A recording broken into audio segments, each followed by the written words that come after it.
मोठी बातमी लोकसभा निवडणुकीत 45 पार ची वल्गना करणाऱ्या महायुतीचा गाडा 17 जागांवर थांबला। 2019 मध्ये 23 जागा जिंकणाऱ्या भाजपच्या फक्त 9 जागा निवडून आल्या आहेत।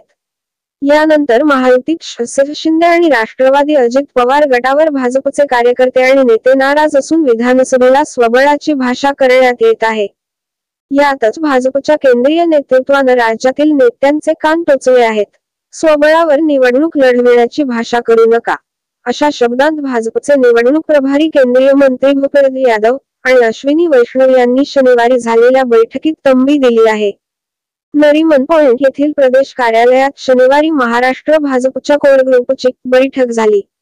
या बैठकीला केंद्रीय मंत्री पियुष गोयल, उपमुख्यमंत्री देवेंद्र फडणवीस, प्रदेशाध्यक्ष चंद्रशेखर बावनकुळे, पंकजा मुंडे, मंत्री सुधीर मुनगंटीवार, मुंबई अध्यक्ष आशिष शेलार यांच्यासह प्रमुख नेते उपस्थित होते। यावेळी मुख्यमंत्री एकनाथ शिंदे आणि उपमुख्यमंत्री अजित पवार यांच्याबाबतही मोठा निर्णय घेण्यात आला आहे। महायुती म्हणून विधानसभा निवडणुकीला समोर जा, मुख्यमंत्री एकनाथ शिंदे आणि उपमुख्यमंत्री अजित पवार यांच्यावर टीका करणं बंद करून आतापासून निवडणुकीची तयारी सुरू करा। जिल्हास्तरावर भाजप आणि महायुतीच्या कार्यकर्त्यांशी समन्वय साधा, अशा सूचना प्रभारींनी नेत्यांना दिल्या आहेत।